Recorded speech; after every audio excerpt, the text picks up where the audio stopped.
In the early hours of a warm Dubai morning, a quiet neighborhood was disturbed by something so subtle, most people would have missed it entirely. At 2:13 a.m., two unidentified individuals stood in front of a luxury villa. They did not approach the door. They did not move toward the cameras. They simply stood there, completely still, facing the home of a couple who believed their lives were finally about to change. Only hours earlier, the couple inside had celebrated a message they had waited 7 painful years to receive. A message that promised the end of heartbreak, the end of waiting, the end of wondering if they would ever become parents. The message said, "Your baby will be delivered tomorrow. Bring the remaining $30,000. For most people, that would sound like hope. But for this couple, hope came with a price that had already cost them $200,000. And as they slept, dreaming of the child they thought they would finally hold the next day, two strangers watched their home without saying a word. Their faces were not recorded, their identities were never determined. They left behind no trail, no fingerprints, no reason for standing there. They simply appeared and then vanished. By sunrise, the couple inside the villa would be dead. Their deaths were not loud, they were not messy. There were no signs of forced entry, no missing valuables, and no evidence of a violent struggle. It was as if whatever happened inside that home was designed to leave behind nothing but questions. 2 lives gone, a future family erased, a dream turned into silence. And yet, investigators quickly realized something chilling. The couple had been living in fear long before that night. In the weeks leading to their death, they reported unusual phone calls, strange vehicles lingering near their street, and unfamiliar faces appearing in places the couple frequently visited. But no one connected those incidents to anything serious, not until it was too late. Because every one of those warnings, every strange sighting, every moment that made this couple uneasy, all pointed back to a single decision they made out of desperation. The decision to pay $200,000 to a surrogacy agency they believed would give them a child. What they didn't know, what they could not have known, was that the agency they trusted did not exist the way they thought. And the money they paid had drawn the attention of people far more dangerous, far more organized, and far more willing to eliminate anyone who asked the wrong questions. The unidentified figures who stood outside their home hours before they died were not random passers-by. They were part of a story the couple never fully understood. A story that began with a promise and ended with 2 bodies in a home that should have been filled with new life. This is the story of how a dream for a child became a path to danger. This is the story of the warnings ignored, the signs misunderstood, and the truth that emerged only after the couple's final breath. And it begins with the strangers who watched their home in the middle of the night and the secret they were protecting.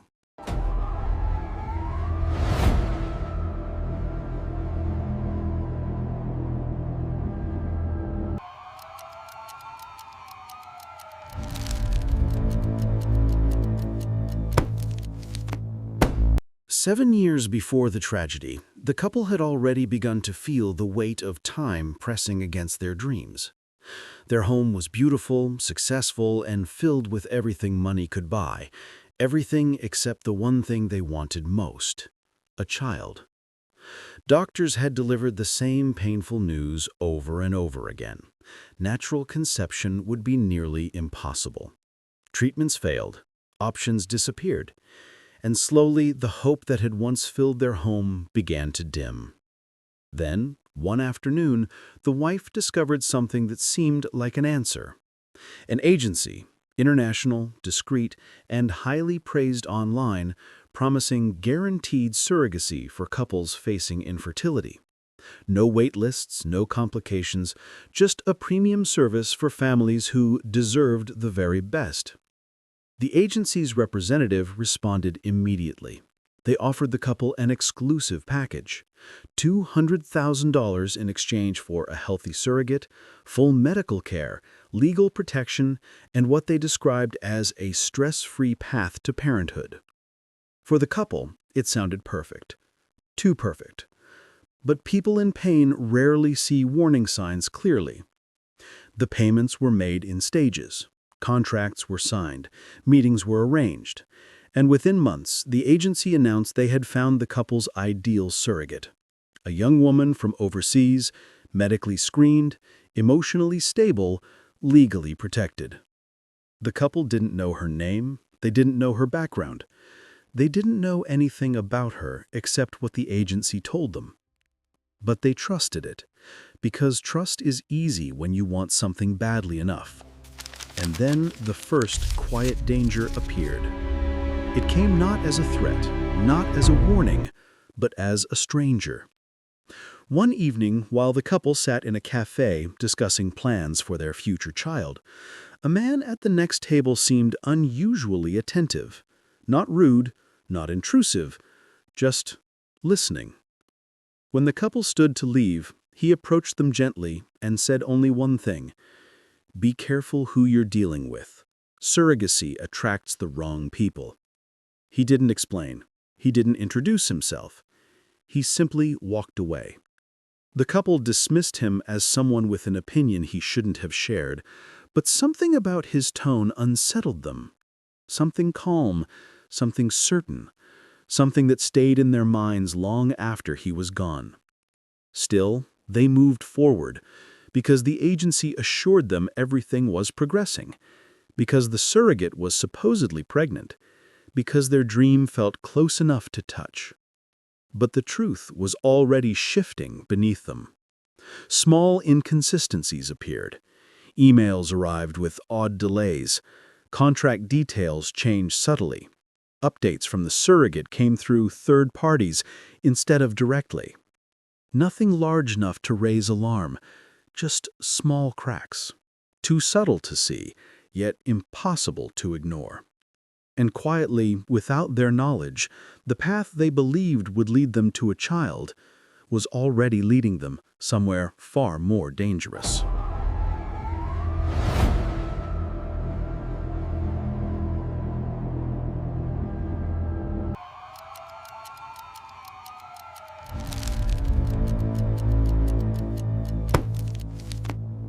As the months passed, the couple tried to hold on to their excitement, but something about the process began to feel different. The agency, once quick to respond, suddenly became slow and vague. Simple questions met complicated answers. Straightforward requests turned into long explanations the couple struggled to understand. The first confirmed red flag appeared during what should have been a routine update. For weeks, the agency had promised a medical report on the surrogate's progress, a document the couple believed would reassure them that everything was on track. Instead, the agency sent a file filled with missing pages, mismatched dates, and information that didn't belong to the same person. When the couple asked for clarification, the representative replied with a single sentence: "We are handling everything. Please trust the process." Trust.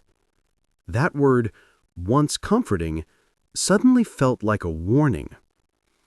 The couple tried to convince themselves it was just a clerical mistake, but more inconsistencies followed. The phone number of the agent they had been speaking with for months stopped working. A new representative introduced himself without explanation. No apology, no transition, no reason for the sudden change. When they asked to meet in person, the agency insisted on virtual calls only. When they asked to speak to the surrogate directly, they were told it would stress the mother unnecessarily. Then came the second red flag, one far harder to ignore.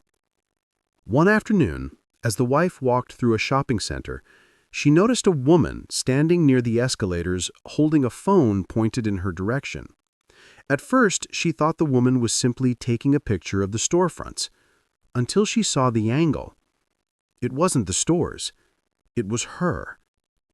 When their eyes met, the woman quickly turned away and disappeared into the crowd. The wife tried to brush it off, but a tight knot settled in her chest. Something was wrong, something she couldn't explain. That evening, she told her husband. He tried to reassure her, but he couldn't hide the worry in his own voice, because he too had seen something. An unfamiliar car parked outside their home 2 nights in a row. Engine running, lights off, leaving only when he stepped outside. 2 strange sightings. 2 moments that felt almost insignificant, but together they painted a picture that neither of them could unsee. And then came the 3rd red flag, the one they could no longer rationalize or dismiss. They received an email stating that the surrogate was entering the final stage of pregnancy, along with a request for an additional $30,000 for what the agency called delivery clearance. The email insisted that the payment be made immediately. No receipt, no invoice, just a deadline. The couple asked for proof that the surrogate was even pregnant. The agency promised to send ultrasound images. Hours later, they received a photo, and something was terribly wrong. The date in the corner didn't match. The name printed on the image wasn't the surrogate's name. The clinic listed didn't exist in any database they could find. It was finally clear. They weren't just dealing with delays. They weren't dealing with clerical errors. They were dealing with a lie, one that had already cost them $200,000. And what they didn't know was that their attempt to uncover the truth would be the action that placed them directly in the path of the people watching them. Because once the couple started asking questions, the danger around them stopped hiding. It began moving closer. At first, David and Layla tried to convince themselves that everything was still under control, that the delays, the missing paperwork, the unexplained silence from the surrogacy agency were all just part of the complicated process they had willingly entered. But danger has a way of slipping into a story quietly. It begins with a whisper before it becomes a warning. And for David and Layla, that warning arrived one night on a phone that was never supposed to ring. It happened just after 1 a.m. The couple was awake in bed, unable to sleep, Layla scrolling through forums about fake surrogacy agencies, David reviewing every message he had ever exchanged with the coordinator. Then David's phone lit up. Unknown number, international code. He hesitated, then answered. But no one spoke, just the sound of someone breathing, slow, deliberate, as if waiting for him to break first. David ended the call, but exactly 1 minute later, it rang again. This time, a voice finally emerged. Not loud, not angry, just cold. Stop asking questions. A click. Silence. David and Layla stared at each other, their hearts pounding. It wasn't just a strange call. It wasn't a mistake. Someone knew they were investigating. Someone knew they were doubting the agency. And now, someone wanted them to stop. But the warnings didn't end there. The next day, the messages began. They arrived through private numbers, encrypted apps David had never installed, even a handwritten note left on their car windshield inside their secured community, all carrying the same message. You're in over your heads. Walk away. There is no baby. You are being watched. Layla began trembling every time the doorbell rang. David changed the locks twice in 48 hours. Still, neither one of them could figure out the most terrifying part. Who was warning them? A whistleblower inside the agency? Another victim they'd never met? Someone pretending to help? Or someone trying to intimidate them into silence? The threats were vague, But the fear was real, because every warning came with a new detail about their lives, things no stranger should know. Layla's work schedule, David's morning routine, the exact time they left home each day. Someone wasn't just watching them, someone was tracking them. The couple now understood one truth. They hadn't just been scammed. They had stepped into something much darker, something powerful, and possibly violent. And whatever this mystery was, whoever was behind the warnings, they were willing to do anything to stop David and Layla from uncovering the truth. But the couple didn't know yet. The danger wasn't just watching them. It was already inside their home. By now, David and Layla knew something was very wrong. But nothing prepared them for what they discovered next. Because in the span of a single night, the agency they had trusted, the agency they had paid $200,000, the agency that promised them a child, vanished. Not closed temporarily, not under renovation, not relocated. No, erased. The first sign came early that morning. Layla tried to open the agency's website to recheck their contract details, but the page wouldn't load. Server not found. She refreshed. Again. Nothing. Then David tried, first from his laptop, then from his phone, then from a VPN. Gone. As if the website had never existed. David drove straight to the Dubai address printed on their contract. A modern office suite surrounded by glass towers and security cameras, the kind of place that looked legitimate, polished, trustworthy. Except today, the office door was wide open, and the inside was empty. Not recently moved out empty. Not a box, not a chair, not a document, not a fingerprint. Just a hollow, echoing space. As if someone had cleared out years of business in a matter of hours. David stepped inside, calling out for anyone, a receptionist, a guard, a tenant, someone who could explain what had happened. But the floor was quiet, too quiet. The neighboring offices said the same thing. They came in last night, they worked until dawn, and then they were gone. No forwarding address, no explanation. One tenant swore he saw a group of men hauling computers, printers, cabinets, even shredding bags into unmarked vans. Another said he heard arguing, raised voices, a woman crying. Then silence. But none of them knew who the agency really was, or where they had gone. On the drive home, David's hands shook on the steering wheel. He didn't want to admit it, but something horrifying was becoming clear. There was never a surrogacy agency. There was never a coordinator. There was never a surrogate mother. It was all a front, a perfect illusion, a well-designed trap. One built not for desperate parents, but for victims. Layla's voice trembled when David told her everything, but she had made a discovery of her own.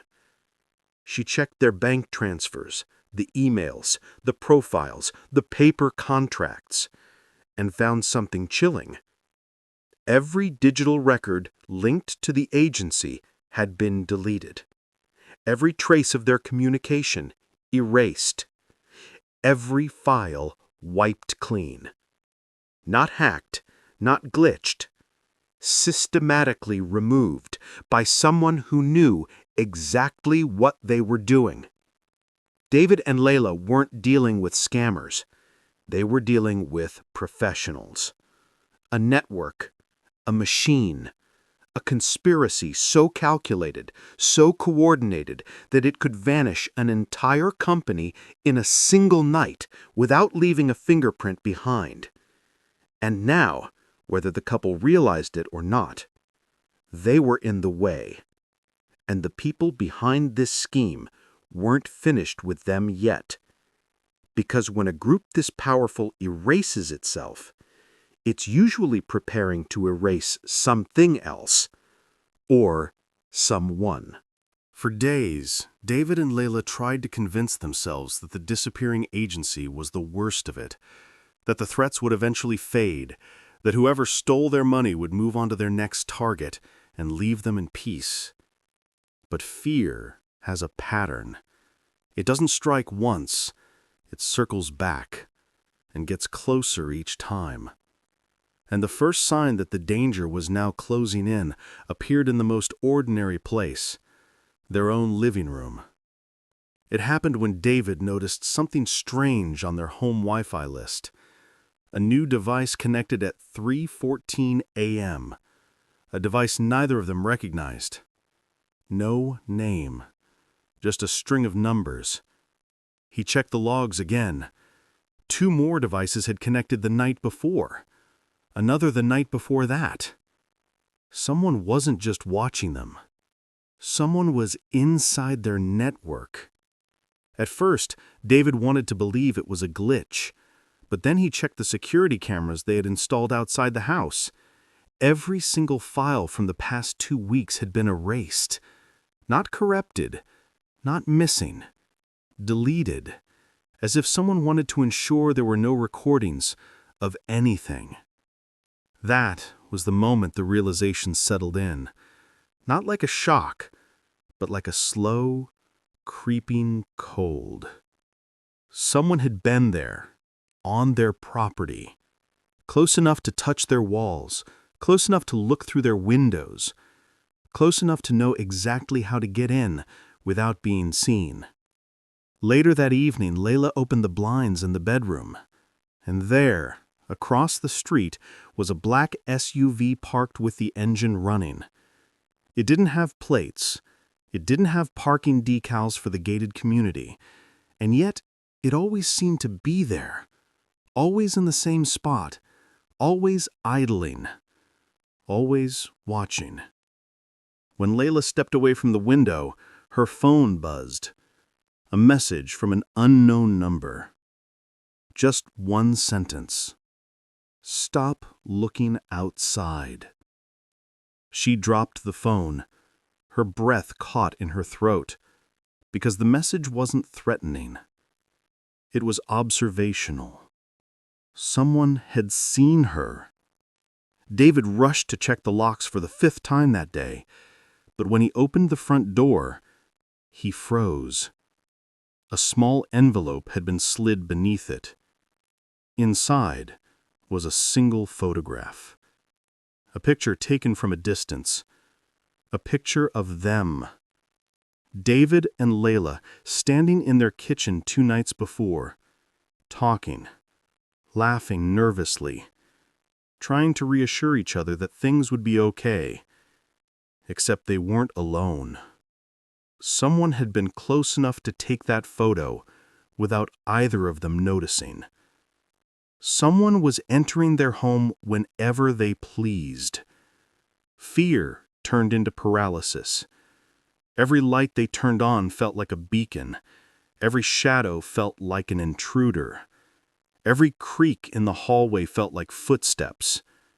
And then came the final confirmation. David found a tiny black object tucked behind the living room clock. A small lens, barely visible.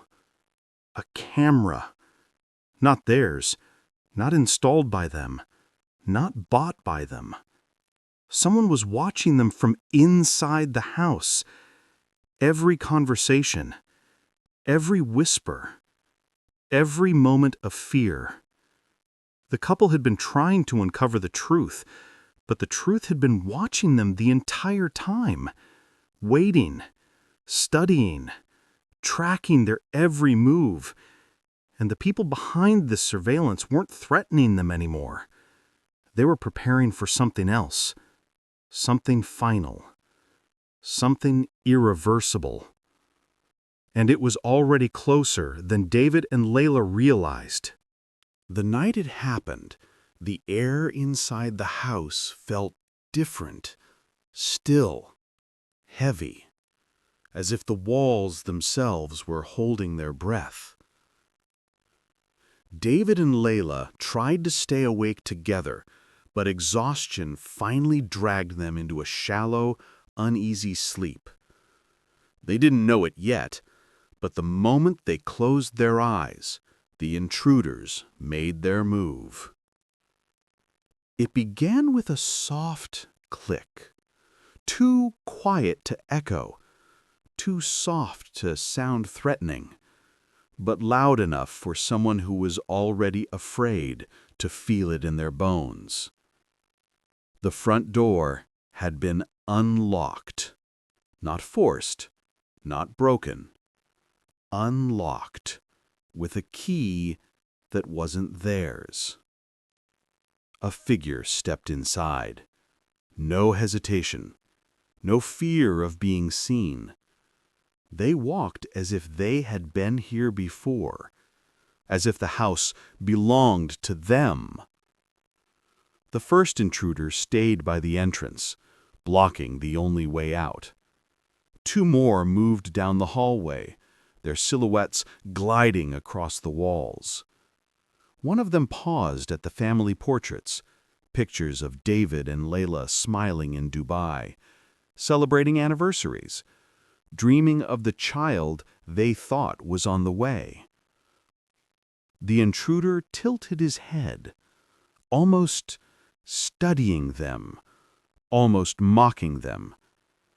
Then he moved on. In the bedroom, David woke to the faintest sound, a floorboard shifting under weight. He reached for Layla's shoulder.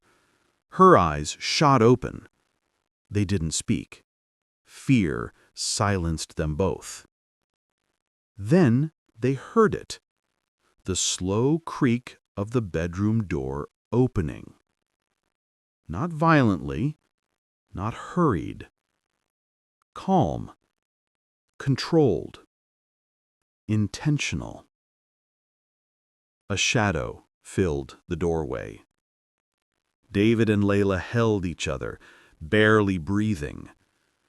A hand reached along the wall and flipped the light switch. The room flooded with blinding white. And in that instant, they understood the truth. This wasn't a burglary. It wasn't a robbery. It wasn't about the money anymore. This was a cleanup, a final step, a way to erase the only people who could expose the truth behind the fake surrogacy ring. The intruder stepped forward, face covered, posture firm, eyes cold and purposeful. Behind him, two more entered the room, silent, synchronized. The couple had no time to run, no time to shout, no time to plead. The intruders moved with the precision of people who had done this before, people who knew exactly what they wanted to do, people who didn't plan to leave witnesses. Outside, the black SUV waited with its engine running, just like it had every night before. Only this time, it wasn't watching. It was waiting to collect what was left. And inside that luxury home, the home they believed was their safe place, the fate of David and Layla was sealed. Not with chaos, not with noise, but with certainty. Because the people who came for them didn't make mistakes. They made endings. The next morning, the sun rose over Dubai, like it always did, bright, warm, casting gold across the luxury district where David and Layla lived. On the outside, nothing looked unusual. The gate stood open, the garden lights were still on, the fountain in front of the house ran quietly, water glistening in the heat. To the world, it looked like any other peaceful morning. But inside that house, peace had been replaced with something else. Something cold. Something irreversible. It began with a delivery man. A simple package, a signature required. He rang the bell once, twice, 3 times. No answer. He stepped closer to the window and saw a shape on the floor. Unmoving. Still. He backed away, hands shaking, and called the police immediately. Minutes later, patrol cars arrived, lights flashing against white marble walls. Officers stepped inside and stopped. The scene was silent. Too silent. No signs of struggle. No broken glass. No overturned furniture. Just 2 bodies, David and Layla, lying in their bedroom, their faces calm as if they had simply gone to sleep and never woken up. But the officers knew better. Their instincts told them this was not natural, not accidental, not peaceful. Something about the room felt wrong. Too clean, too organized, too intentional. The lead investigator noticed something first: the security cameras. Every device in the house had been wiped clean, storage reset, memory erased, as if the couple had never spoken to anyone about anything at any time. One of the officers checked the router, and that's when the 4th discovery emerged. Multiple unknown devices had connected to the network in the early hours of the morning. Devices that didn't belong to David or Layla. Devices with no names, no origins, no trail. The supervisor closed his notebook slowly. This wasn't a home invasion. This wasn't a robbery. This wasn't a domestic incident. This was organized, planned, executed with precision, and washed clean with the skill of people who had done this before. But the moment investigators suspected this was more than a murder, something unexpected happened. An officer called out from the kitchen. He had found something. A single envelope, placed deliberately on the kitchen counter. Plain, unmarked, except for one sentence on the front. Stop looking for the child. Inside was a photograph, a newborn baby wrapped in a blanket, but no location, no date, no clue. No way to know if the child was real or the illusion of one. And with that photograph, the mystery didn't end. It widened, deepened, darkened. Because now, it wasn't just about a murdered couple. It was about a missing child, or the illusion of one, and a criminal network willing to kill to keep it hidden. Dubai police realized that morning. David and Layla hadn't been victims of a scam. They had been witnesses to something far bigger than anyone was prepared to face. And the people behind it were still out there, watching, listening, waiting for anyone else who dared to look too closely. The discovery of the photograph changed everything. The deaths were no longer a closed-door tragedy. They were the beginning of something deeper. A puzzle with pieces scattered across 2 lives, $200,000, and a promise of a child that no one could confirm or deny. The investigators studied the photo carefully.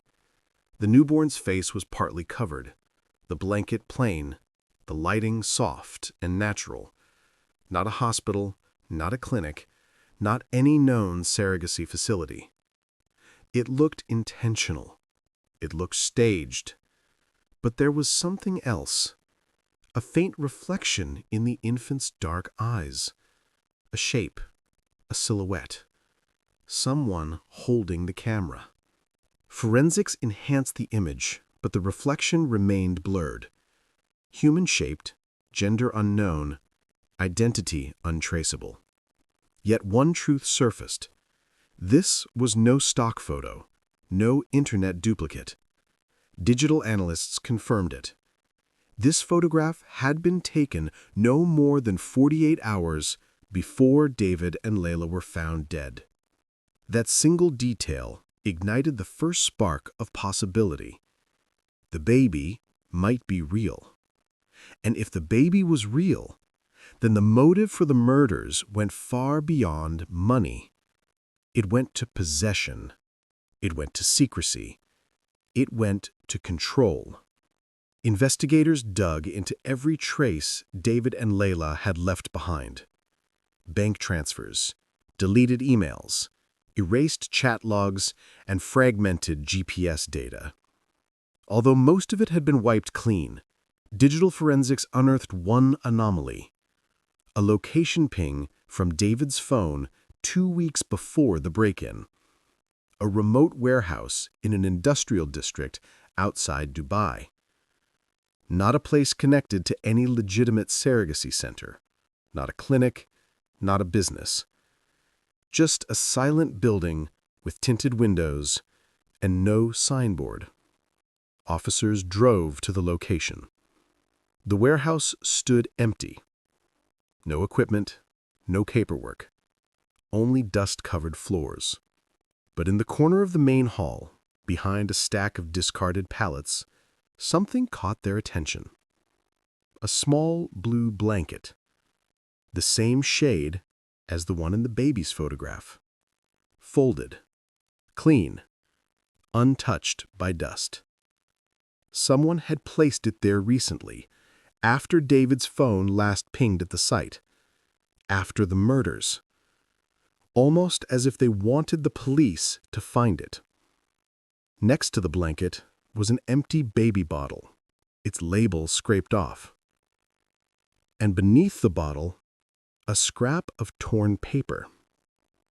You're already too late. No fingerprints, no DNA, no trace of who left it.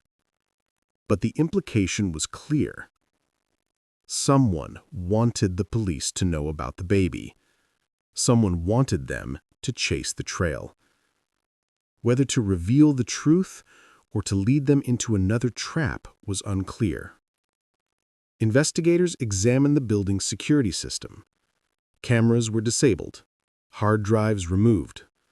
But one broken lens remained, angled toward the street. Footage could not be recovered, but camera technicians confirmed that multiple vehicles had parked outside the warehouse recently. None belonging to David, none belonging to Layla, none matching the black SUV. This wasn't the couple's hidden meeting place. It was someone else's.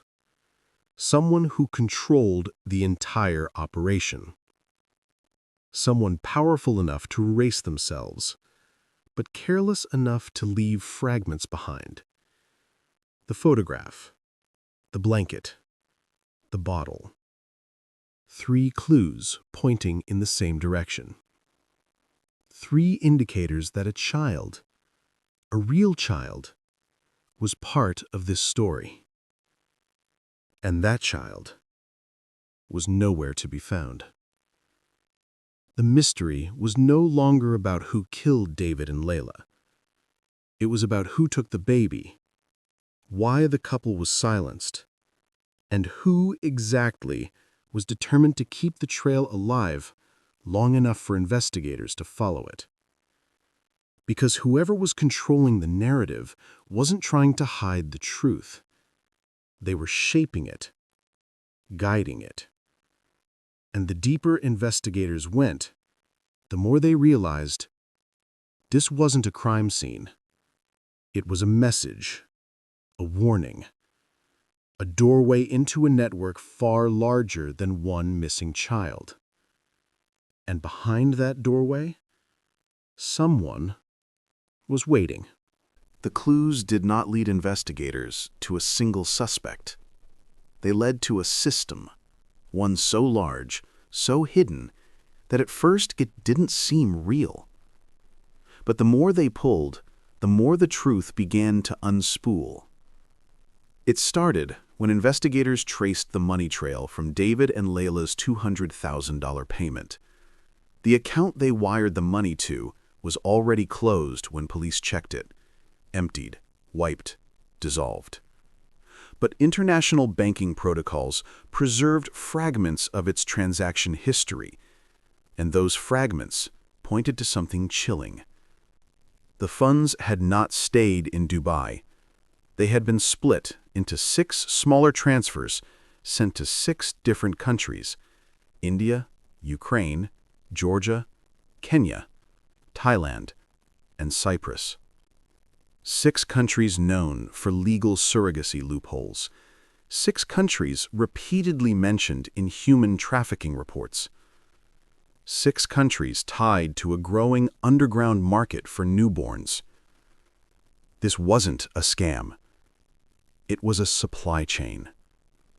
A global network designed to create, move, and deliver babies to wealthy clients willing to pay for silence, for secrecy, for ownership.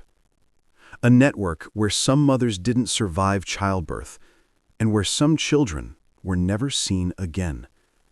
Investigators reached out to international agencies: Interpol, Europol, private anti-trafficking groups. And suddenly, the isolated clues found in the couple's home began to match patterns reported around the world. Families promised a baby, then swindled. Money taken, then lines cut. Surrogates recruited in poor regions. No medical support, no legal documentation, no guarantee of survival. Newborns disappearing, paperwork forged, records rewritten. And when clients started asking questions, they were silenced. Some through threats, some through disappearance, some, like David and Layla, through death. The network made sure to leave no loose ends. And yet, someone inside the organization had slipped. Or maybe they wanted to. Because the photograph of the newborn wasn't just a warning. It was a statement. A declaration that the baby existed. A signal that the investigation should keep going. A breadcrumb placed by someone who believed this story wasn't over. Analysts scanned databases worldwide, searching for any infant recently reported missing, any surrogate who vanished, any hospital with suspicious activity. 2 days later, a match surfaced. A young surrogate from Kenya had disappeared shortly after delivering a baby for a private international client. Her last communication was a text to a friend. "They took the baby. They won't let me see anything. Pray for me." She was never heard from again. Her case had been dismissed locally as a voluntary disappearance. But now, her timeline aligned perfectly with David and Layla's payment and their photograph. The child in the picture wasn't just real. The child had been extracted from a surrogate mother who likely didn't survive the process. Dubai investigators realized they weren't dealing with criminals hiding from the world. They were dealing with criminals embedded inside it. Doctors, lawyers, agents, people with access to passports, medical records, and governments. A system with layers, gatekeepers, handlers, collectors. A system large enough to traffic newborns across borders without triggering alarms. And now, someone from inside that system was nudging investigators forward. Why? To expose the truth? To frame someone else? To move the investigation exactly where they wanted it to go. The deeper the police looked, the clearer it became. This wasn't just a crime ring. This was an industry. One built on secrecy, maintained by silence, protected by death. And David and Layla had brushed against it just long enough to be eliminated. But the network made one mistake. They left behind a child, a living witness, a piece of evidence they couldn't erase. Somewhere in the world, that baby was still out there. And finding that child meant unraveling the entire hidden empire. The investigation, now swollen with international pressure and political tension, reaches a point where every lead seems either too dangerous or too well protected. But then, quietly, almost like a ghost slipping a note under a locked door, something changes. A message appears. No signature, no sender ID, no traceable origin. Only a single line of text. You're looking in the right place, but the wrong direction. Investigators freeze, reading it over and over again, trying to understand whether it's a threat or a lifeline. Hours later, another message arrives. This time it contains a file, encrypted, sophisticated, impossible to crack with standard tools, but it comes with a key. When investigators input the key, the file unfolds, line by line, into a map of the entire black market surrogacy network: offshore clinics, covert birthing hubs, hidden financial transfers, encrypted communications, and code names for dozens of operatives, including handlers responsible for securing surrogate assets. But then, quietly, almost like a ghost slipping a note under a locked door, something changes. A message appears. No signature, no sender ID, no traceable origin. Only a single line of text. You're looking in the right place, but the wrong direction. Investigators freeze, reading it over and over again, trying to understand whether it's a threat or a lifeline. Hours later, another message arrives. This time, it contains a file, encrypted, sophisticated, impossible to crack with standard tools. But it comes with a key. When investigators input the key, the file unfolds, line by line, into a map of the entire black market surrogacy network: offshore clinics, covert birthing hubs, hidden financial transfers, encrypted communications, and code names for dozens of operatives, including handlers responsible for securing surrogate assets. But something else appears. A faint audio clip, just 6 seconds long. A trembling whisper. "I can't hide much longer. They'll know." And then, silence. Investigators realize they're dealing with an insider, someone embedded deep within the criminal machinery, someone who knows the inner workings of a global system that has thrived by staying invisible. But the insider doesn't give everything at once. Instead, they release breadcrumbs, documents, partial names, intercepted messages, each one exposing a deeper layer of the network, and each one a direct risk to their own life. Soon, investigators notice a disturbing pattern. Each time the insider sends information, another disappearance is reported within the network. It's clear what's happening. Someone is covering their tracks. Someone is eliminating loose ends. And the insider is running out of time. Investigators know they must find this person before the network does, because the next disappearance might be the only person brave enough to expose the truth. The question now looms like a shadow across the entire task force. Is the insider reaching out to help them, or pulling them into a trap set from the very heart of the network? The task force gathers in a dim operations room, lit only by monitors and the hum of encrypted servers. Every clue points inward now.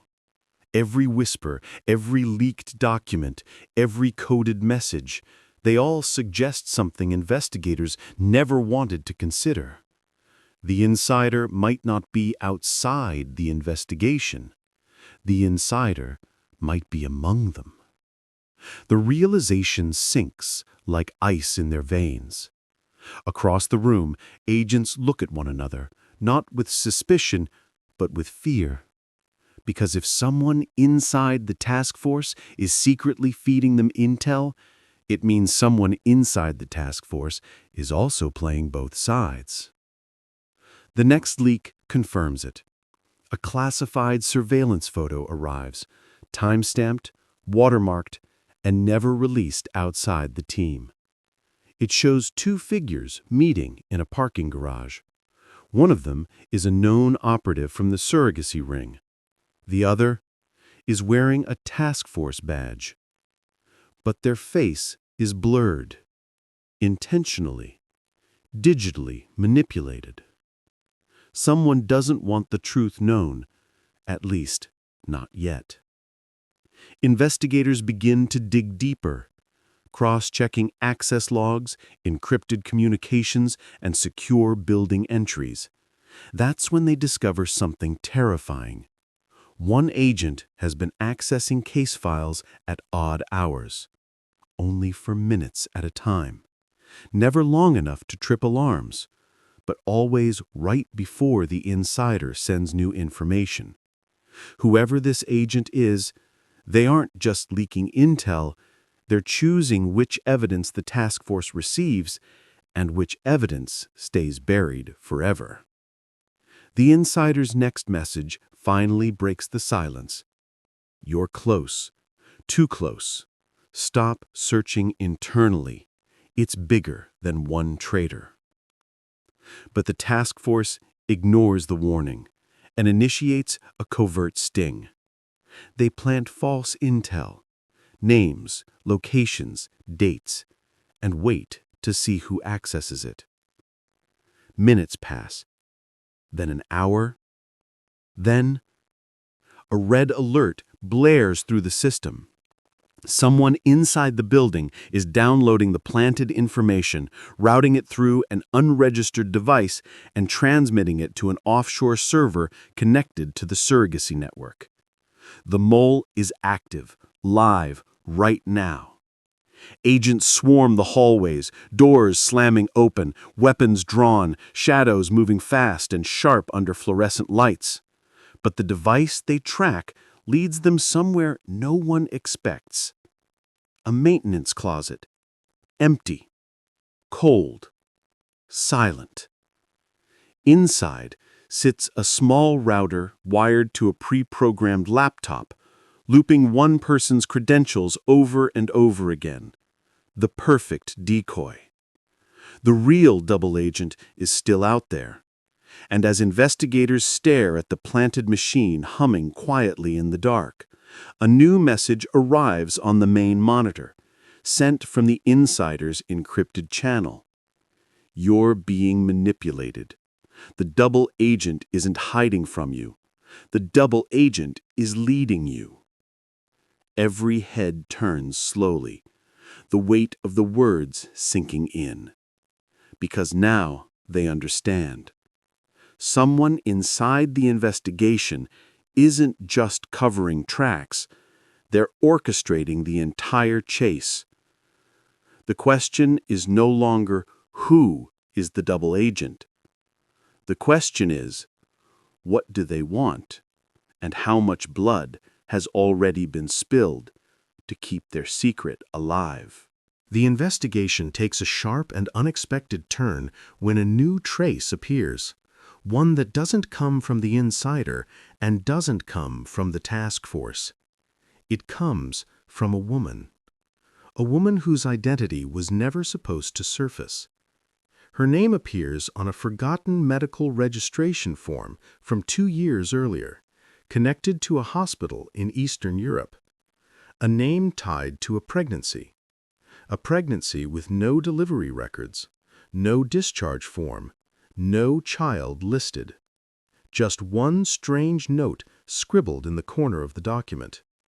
Transferred, no questions.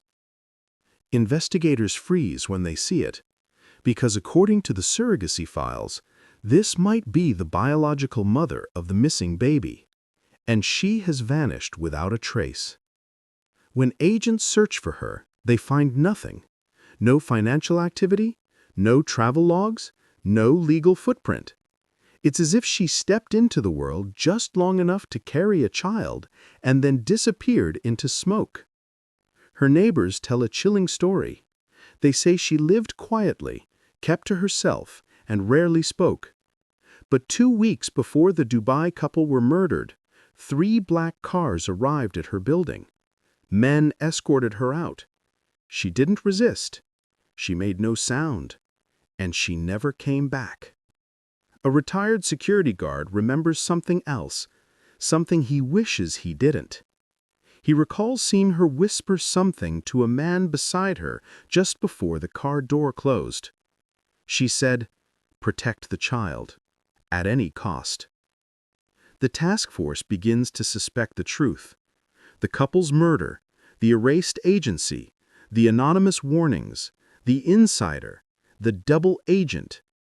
None of it began in Dubai. It began with her, a surrogate mother who may have uncovered the dark industry behind her pregnancy and paid the price for knowing too much. Investigators try to follow her trail, but every lead collapses. Every file is scrubbed. Every camera feed from the day she vanished has been wiped. It feels like a dead end. But then, a border checkpoint sends in new information. A woman matching her description crossed into a remote region under a different name. No luggage, no belongings, traveling with medical escorts. And something else. She was carrying an infant. The implications hit the team like a blow.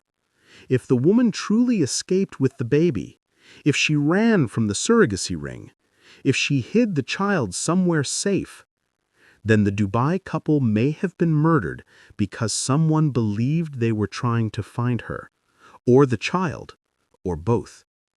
The discovery opens a door investigators were never meant to walk through.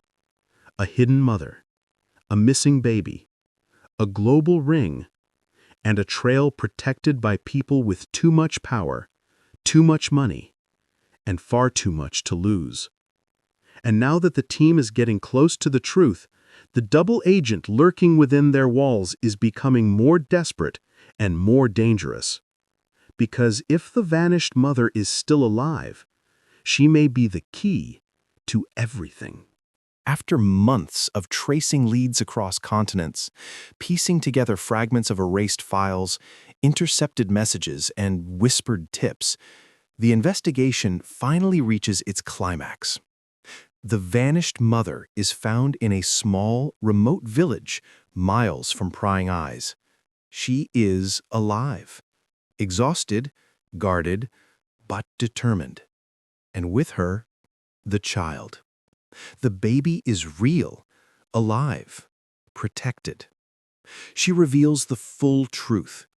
The Dubai couple had been lured into a deadly trap by a global black market surrogacy network. They were not just victims of fraud. They were collateral damage in a ruthless operation designed to traffic newborns across borders, controlled by insiders, double agents, and shadowed networks.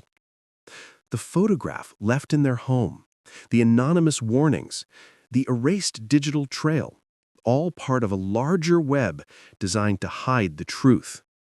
But the mother's courage, and the insiders' subtle acts of rebellion ensured that the story didn't end with death. The baby survived. The network's secrets began to unravel, and justice, though far from complete, started to catch up with the shadows. David and Layla's lives were stolen, but their tragedy illuminated a hidden world, a world investigators now continue to dismantle. The final revelation is clear. The cost of greed, secrecy, and corruption is always paid by the innocent. And sometimes, the smallest spark, one mother, one insider, one brave act, can shine a light on the darkest corners of the world. If you've been following this story, don't stop here. Every tip, every awareness, every share can help expose hidden crimes and protect the vulnerable.